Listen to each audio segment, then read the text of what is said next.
Ellen has been facing a lot of heat recently, with people coming forward with stories saying that she isn't as kind as she appears to be. Even some fellow celebrities have tried to warn us about her other side, and I have 10 of them for you today on Beyond the Screen. I'm your host for this one. Thanks for joining me. Come say hi to us outside of YouTube. You can find our social media links down below, and make sure you hang out with me until the end of today's list because I will be shouting out some of your comments from my other Ellen video. I want to know the tea. I want to know what you guys think of Ellen. But without further ado, I say we get right into this other top 10 Ellen list. Kicking off our countdown at number 10 is Mariah Carey. The two ladies have had a friendship for many years, but there was a moment in their friendship where Ellen's humor proved to go too far. The big debate with comedians is, are their jokes funny or are they actually mean? Mariah believes that this one was a bit mean, but she did handle it well despite the fact. What happened was she went on Ellen's show to do an interview, and Ellen brought up the rumors that were going around at the time that Mariah might be pregnant. Right away, Mariah says,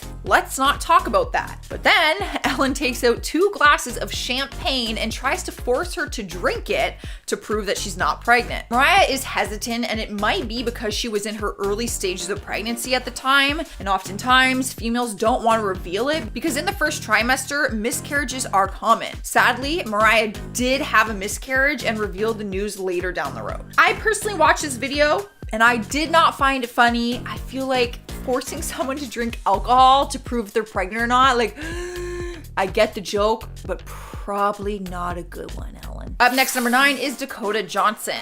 Back in 2019, the actress sparked a fire on the internet after she went on the Ellen show for an interview. The two of them have had this ongoing debate on whether or not Ellen has been invited to Dakota's birthday parties. In 2018, Dakota admits that she didn't invite Ellen because she didn't know that she would want to be invited. So she invited Ellen in 2019, but Ellen didn't show up and gave no explanation. But when Dakota went on her show, Ellen called her out and said that she didn't invite her to her birthday party again. The tension was super awkward to watch, I'm not gonna lie. And Dakota says, "Actually, no, that's not the truth, Ellen. Ask everybody. Ask Jonathan, your producer." Ellen's producer live ends up confirming that she was invited and didn't go. You can tell that Dakota was not taking Ellen's this time and was making sure that everyone knew that she was invited. Not sure why Ellen was trying to make it look like she wasn't, but the whole thing was super, super awkward. Like, I wish they could have just removed that whole part from the interview. Swiping the number 8 spot is Mark Ruffalo. You're probably wondering what the hell kind of beef he has with Ellen.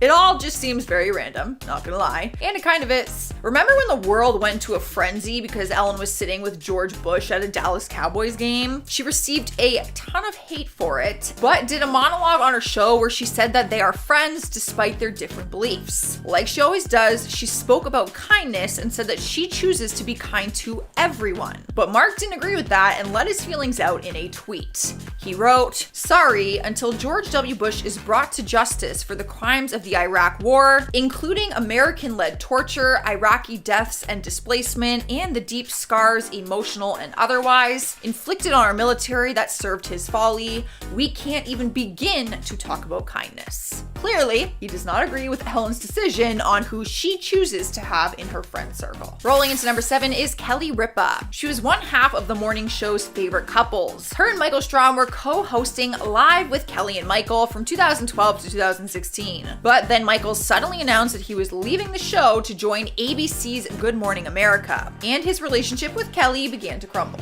Most hosts decided to remain neutral on the conflict, but Ellen invited him on her show, which hurt Kelly's feelings. Source said that Kelly was livid and said, I quote, "Cozying up with Michael was like telling the world she had taken his side and she was taunting Kelly."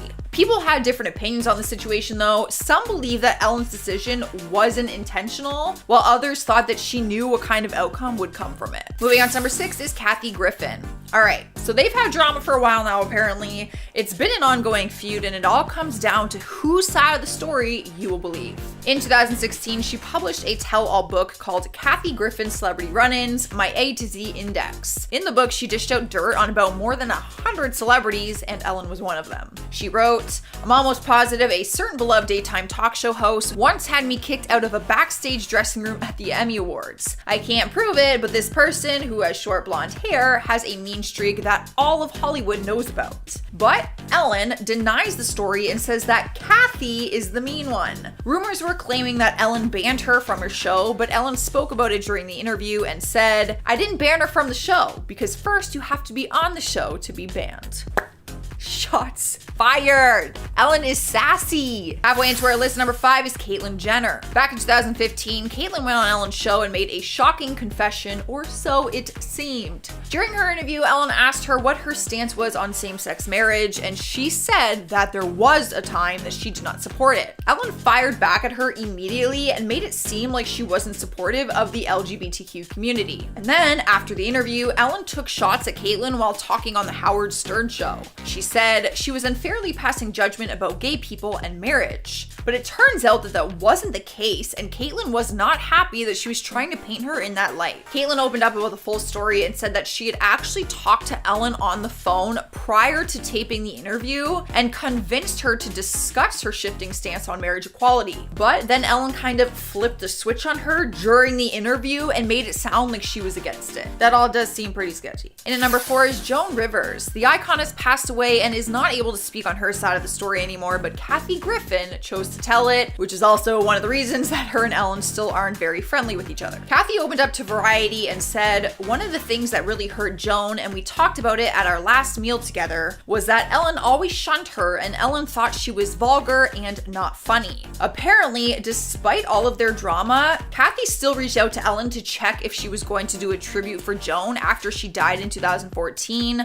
but claims said that Ellen did not want to. Kathy finished her story by saying that she wished Ellen would have celebrated her more because she has such an incredible platform, and Joan was the one who broke the glass ceiling for women talk show hosts. So she should have gave like a really nice tribute to her, is what most people believe. Coming into number 3 is Nikki Tutorials. The YouTuber went on Ellen's show for an interview earlier this year and was quick to go on the internet and start sharing how bad her experience was. Like Ellen, Nikki's also a big influence in the LGBTQ community after coming out as transgender on her channel. Before her interview, she gushed online about how excited she was to go on the show because she was a big fan of hers. But after the airing, she said that Ellen didn't even say hi to her before going on stage and said that the whole experience just felt very cold and distant. She also admitted that she didn't even have a place to go to the bathroom, claiming that the closest bathroom to her was reserved for the Jonas Brothers and that she was not allowed to use it. I feel like that's kind of illegal. Where was she going to the bathroom then? Swiping the number 2 spot is Susan Sarandon. She too did not agree with Ellen's speech about being friends with George W. Bush. When Ellen spoke about the controversy on her show, she said, "I have friends who don't think the same things that I do. When I say be kind to one another, I don't mean only the people who think the same way you do. I mean be kind to everyone." Susan tweeted a response and posted a quote from Out magazine saying, "But missing the point entirely, DeGeneres framed the issues as simply a matter of her hanging out with someone with different opinions, not a man repeatedly accused of being a war criminal." Clearly, I just think that everyone's gonna have their own opinion on that situation. If Ellen can pick and choose if she's friends with George Bush or if she's not, yeah, I feel like that everyone's gonna have a different opinion on that. And I'm gonna keep mine to myself. In the number 1 spot is Kevin T. Porter. You know things are bad when a comedian offers donations online in exchange for stories about Ellen being one of the meanest people alive. His words, not mine. That is right. Kevin tweeted out that he would donate to Los Angeles Regional Food Bank if people would share a story when Ellen was mean to them. He quickly got over 2,000 replies with people sharing stories of her being rude. He was wanting to show everyone that Ellen is not what she appears to be and thought if people could see all of these stories at once, it would help shed some light on that. He was exchanging $2 for every story, but then it got hard to tell which stories were real or not, so he just donated $600 and then attached the screenshot of his receipt. So he actually did donate the money. However, I feel like you are going above and beyond to try and expose someone for being mean. And isn't that kind of mean? Now without any further delay, let's get right into today's list, the top 10 celebrities who tried to warn us about James Corden. In at number 10, early fame. James Corden revealed that he had to actually have therapy to stop being a brat after he became intoxicated by fame for the first time. Even as Gavin and Stacey co-star Rob Brydon had to step in and tell him off for his rude behavior while on set. Rob recalls saying, "Look, this is a bit awkward to say, but I'm just hearing these things about you, and you've got to know that the way you behave has an effect on people." Which is bizarre because the whole reason that he wrote this show for himself to, star in was because that he was sick and tired of people being rude to him over his weight and many other things. So to just turn around and be rude didn't really make sense. In at number 9, fake driving. Once transitioning from comedic actor to late night host, James had to come up with some new games that would keep his audience interested. It's a simple concept, but something that is at the very least relatable to most audiences. Other than having a giant celebrity in your passenger seat, that is. Well, it turns out that the whole thing is a sham and a cheap way to trick their audience. A tweet went viral showing that James Corden doesn't actually drive the vehicle during the show, but rather has it being pulled around on a trailer. They're doing carpool karaoke. That is so funny. Hey, Bieber. Justin Bieber. Oh my god. And James Corden. Ah, that's so great. In at number 8, Fight Club. The second rule of Late Late Show Fight Club Look, is James. The first and the second rule of Late Late Show Fight Club is I am not doing Late Late Show Fight Club. Okay? Even though James Corden had an excellent opportunity to chat with Edward Norton, he ruined that chance by trying to do some weak comedic version of Fight Club, using his own writing staff. Right from the start, you can tell that Ed just doesn't want any part of this, and why would he? Fight Club was a great film, but it's one of the many that the actor has been a part of. Plus, he was there trying to promote a new movie, so why waste time on something like this? Although James still isn't getting it until Norton tells him that there are better ways of expressing masculinity. All the guy wants to do is talk about his film Motherless Brooklyn, which he not only starred in, but also directed and wrote. But no, James wants a Fight Club parody sketch. Okay, what a waste of a guest. In at number 7, against his writers. When James Corden decided to do an Ask Me Anything on Reddit, it could not have backfired any worse. One of his producers named Jack Allison had made a tweet in regards to how poorly James had treated his writing staff, which was included in the litany of complaints made against the host. Jack tweeted, "I'd like to state once again for the record that I went to a WGA meeting for only late night writers, and James Corden showed up without any of his staffers to advocate for a lower pay grade for late night writers." Now, James tried to refute his point, but honestly, his Twitter replies aren't even worth showing here. He basically called his own producer a liar and stated that he cared about his writers while simultaneously arguing for lower pay at the Writers Guild of America meeting. In at number 6, distracted hosting. While hosting the Glamour Woman of the Year Awards, James got himself into a now famous argument with Patrick Stewart. Apparently, while hosting, he looked completely disinterested, and many felt that he gave off an attitude like he was better than the event. Plus, while recipients were accepting their awards, there was James just standing off to the side texting during a live award show. So when Patrick Stewart came on stage, he decided to confront James over his rude behavior. But because some people hadn't noticed what James was doing, Patrick seemed to be the rude one in this interaction. Although in retrospect, he was a hero ahead of his time. Take a look at this awkward exchange and keep in mind that this was 10 years ago. No, seriously, go on. Okay. No, go on. You can see my belly, and we can all see you dying right now. Let's go for it. Here we go.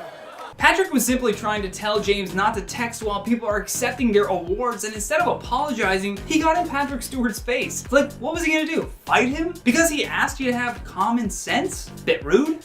In at number 5, unrelatable. James Corden decided it was his duty to stand up for every overweight person in the world in defending their right to eat when Bill Maher said that we should bring back fat shaming. And judging by the way Corden responded to this clip, you would think that Bill called him out specifically. He didn't though. James is just that easily offended and has a bigger platform to cry on than most people. The point Bill was trying to make was a comedic one that missed the mark, but he was emphasizing that America needs to bring back shame, which it does. We should all have a little bit of shame, in fact. James tried to make this his champion moment of being the king of all that is good in the world, but started to lose people when he continuously made it about himself. He kept saying, "This hurt me because I wanted to be in movie roles but was too out of shape. His remarks hurt me because I was never accepted by society." But there he is, sitting behind a late night show desk, no problem. Also, in my humble opinion, if he didn't feel some shame about the way that he looked, James would have probably never been motivated enough to create his own show, Gavin and Stacey. He's trying too hard to be a fake idol real by making his audience believe that he's offended by remarks that have nothing to do with him. Literally nothing to do with him. In number 3, political harassment. While filming a segment on his show called Spill Your Guts, James was asked a very specific question about what happened when he saw Ivanka Trump at a wedding. James admitted that he was very drunk and continuously harassed the president's daughter at the wedding. He repeatedly told her that she needs to do something, which isn't exactly the place nor the time. Plus,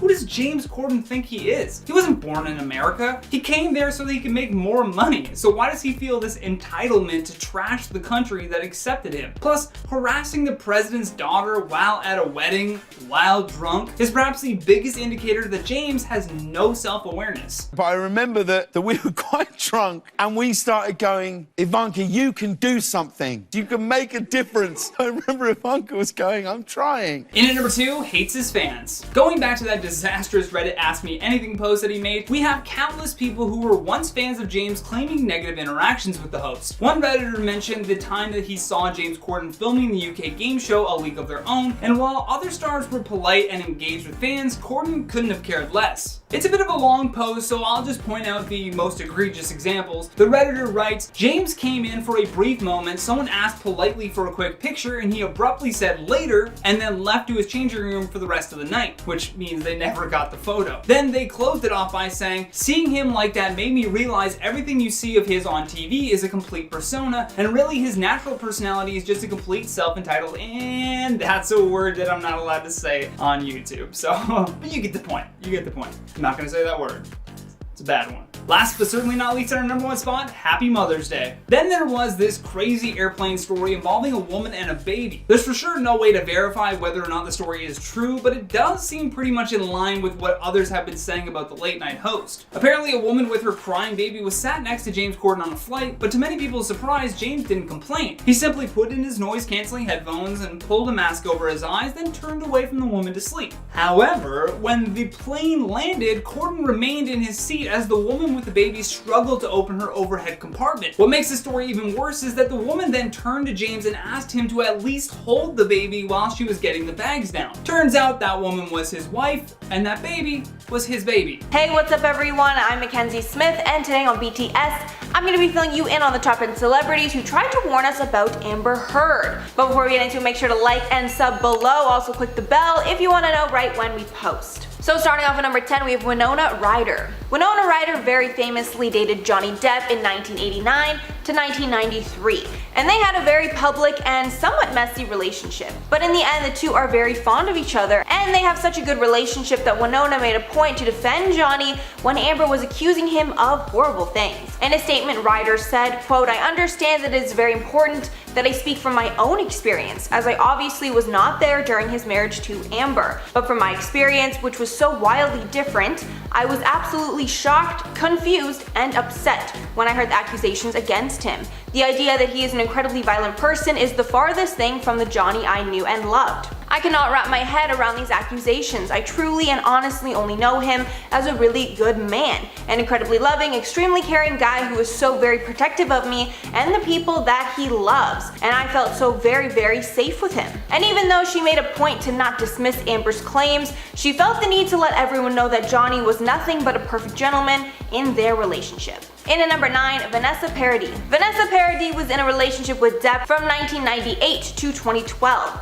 and they shared 2 children together. She also made a point to defend Johnny and make it clear this picture Amber was painting of him was false, saying in her statement, quote, I've known Johnny for more than 25 years and we raised our 2 children together. Through all these years, I've known Johnny to be a kind, attentive, generous, and non-violent person and father. And then referring to the new allegations, she added, quote, this is nothing like the true Johnny I have known, and from my personal experience of many years, I can say he was never violent or to me. So yet again, another former partner who was brave enough to say the truth about Johnny, even though I'm sure at the time she got tons of hate for going against a fellow woman.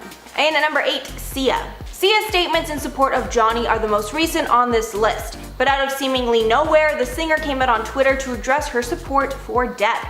She started by tweeting out a video showing the leaked audio recordings of Amber Heard talking about how she had lost it on Johnny in the past. Then she made her support even clearer, tweeting out, quote, just showing my public support for Johnny Depp. I mean, I'd love him to get clean and stop with the jewelry, but he's clearly the victim after hearing those tapes. But Sia wasn't even done, and she finished off her support by calling out Amber Heard's former boyfriend, Elon Musk. Writing, quote, also at Elon Musk, didn't you give her the $7 million she donated from her settlement? She still came out $7 million richer. Why are you protecting her? She will never get the help she needs if we all stay silent. So clearly Sia is very opinionated on the matter and wants to see Amber Heard brought to justice. And really, you can't blame her at this point.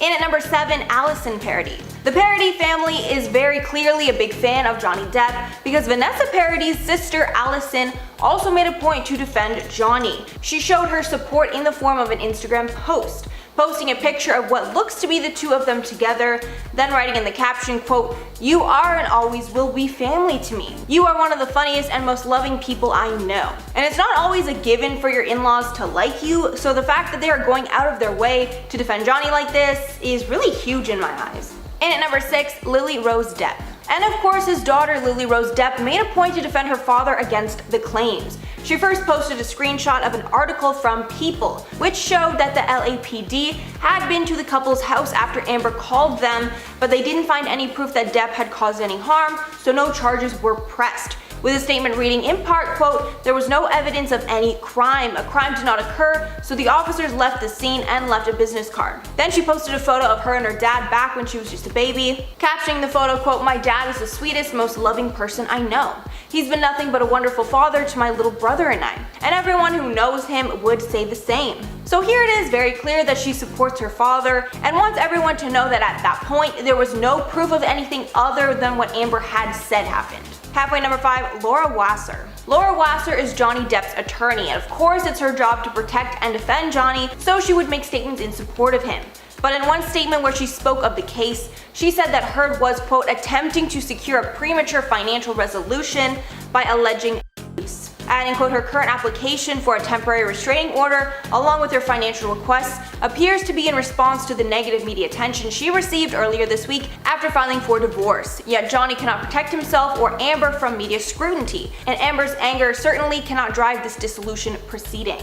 Continuing that Amber doesn't need any of Johnny's money because she's a successful actress and should have had plenty of money of her own. With Wasser adding that Heard took advantage of Depp at an emotional time, as his mother had only died 3 days before Heard filed for divorce. So here Wasser is trying to make it clear that Heard has bad intentions and not only wants to exploit Johnny for money, but wants control of her press narrative as well, which I think perfectly shows, the kind of person that Amber is. And at number 4, Paul Bettany. Paul Bettany is an actor who has worked alongside Johnny Depp in 3 movies in the past: Transcendence, The Tourist, and Mordecai. And because of all the times the two have worked together, Bettany figures he was a good person to be a character witness of Depp's. Bettany showed his support on Twitter, writing, quote, known Johnny Depp for years and through several relationships, he's the sweetest, kindest, gentlest man I've ever known. Just saying. With most of the replies under the tweet thanking him for speaking out, and commenting that he was right now that the news came out that leaked audio recordings showed that Amber had hurt Johnny before. And at number 3, David Yates.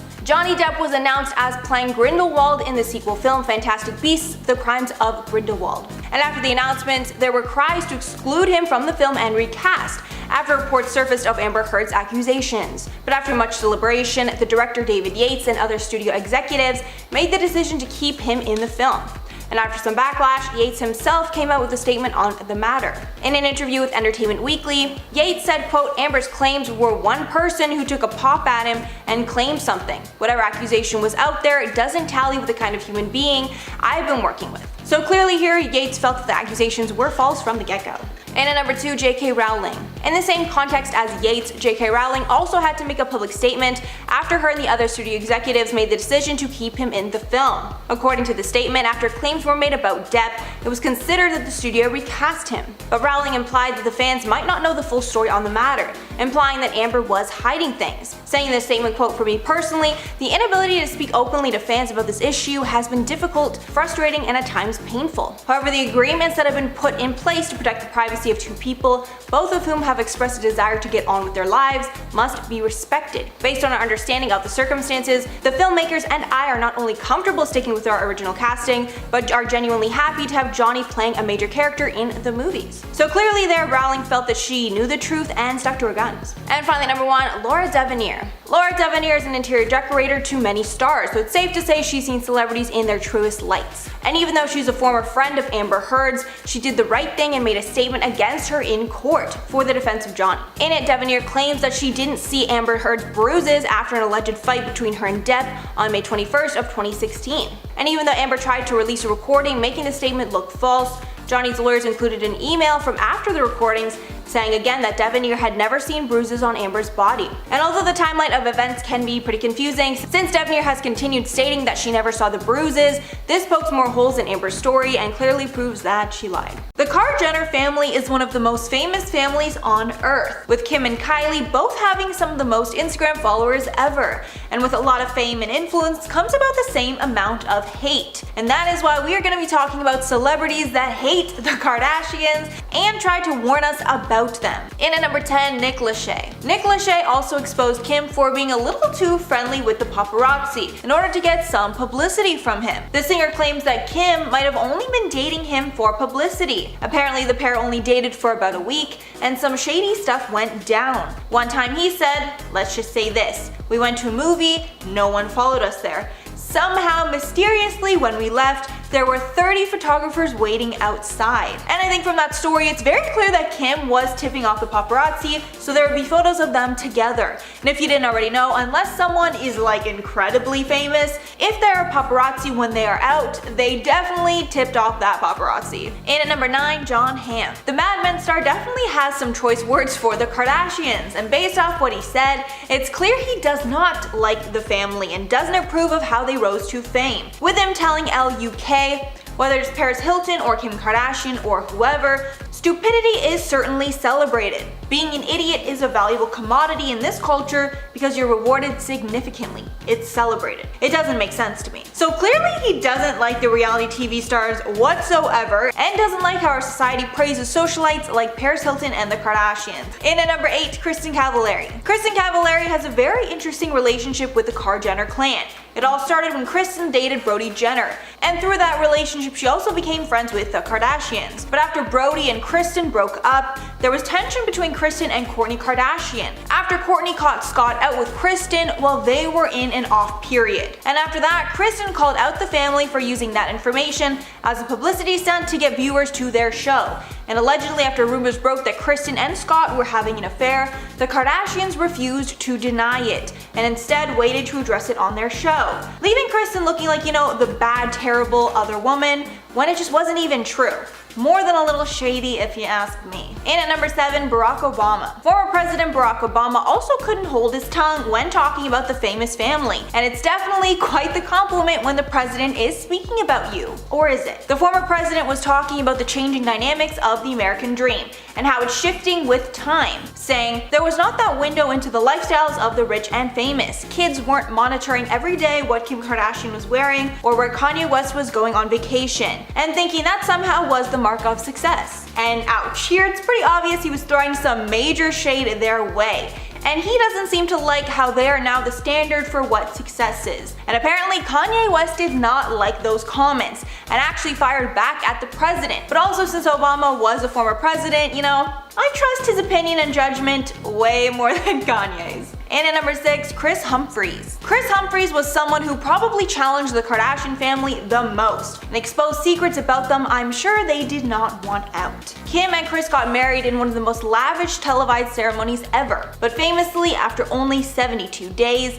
the couple split because Kim was having second thoughts. But based off how much content their reality shows got because of that relationship, then the breakup, Kris called Kim out for fraud, arguing that the whole relationship was just a publicity stunt. And their divorce was so messy it lasted 2 whole years before it was finalized. But during the massive trial, Kris exposed that a lot of the Kardashian show was scripted, and that the show purposefully made him look bad. Like when him and Scott threw a party in one episode while the girls were out of town, and they looked really horrible for going behind their backs when they told them not to have the party. The whole thing was actually just a huge sham, with Kim and Kourtney knowing about the party and acting like they didn't know for TV, in turn making Kris look like a terrible husband when it literally wasn't like that at all. Halfway number 5, Rebel Wilson. Rebel Wilson revealed on a radio show that she was presented an opportunity to present an award with Kendall and Kylie Jenner, but Wilson ended up turning it down, with her saying in the interview, "I got asked to present with Kendall and Kylie at the recent VMAs and said no.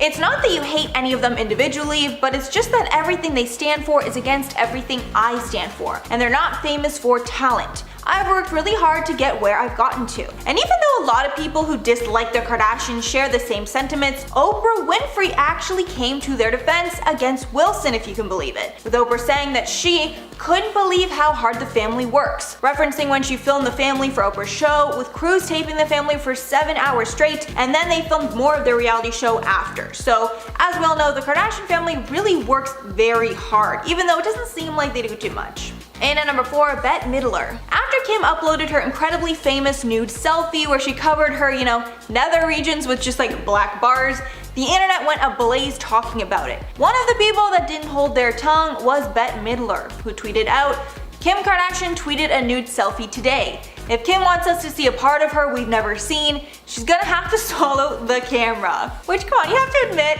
it's pretty hilarious. Like, even if you like the Kardashians, it's a good tweet. As a clapback, Kim tweeted out that it was past Bette's bedtime and that she was a fake friend. And Bette responded back, "Looks like anyone can take a selfie, but not everyone can take a joke." And then she lightened the tension by posting her own nude. When talking about the feud later, Bette had no hard feelings and said she takes Twitter pretty lightly and hoping that Kim did the same. Hopefully Kim wasn't actually too peeved about that. I mean, come on, it was clearly a joke. I don't know.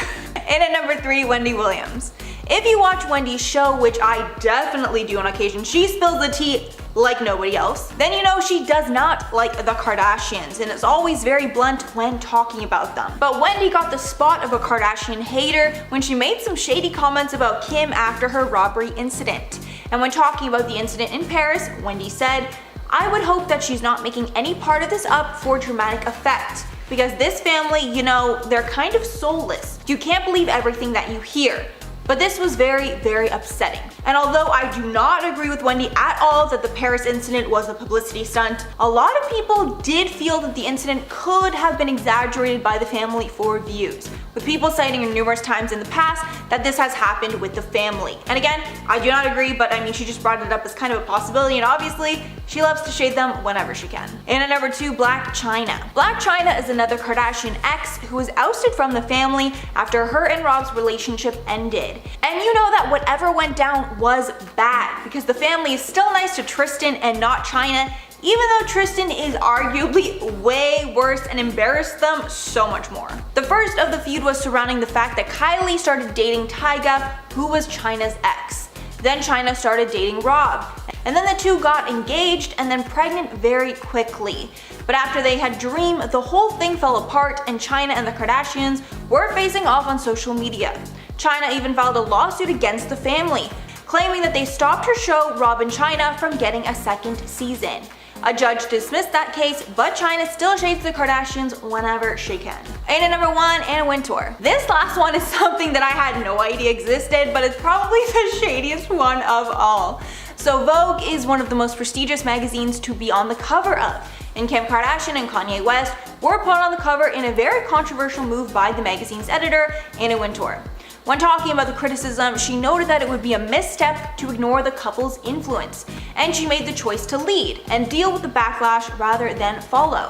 And all of that praise to the couple is, all well and good, until she gives them quite a backhanded compliment, saying, "I think if we just remain deeply tasteful and just put deeply tasteful people on the cover, it would be a rather boring magazine. Nobody would talk about us."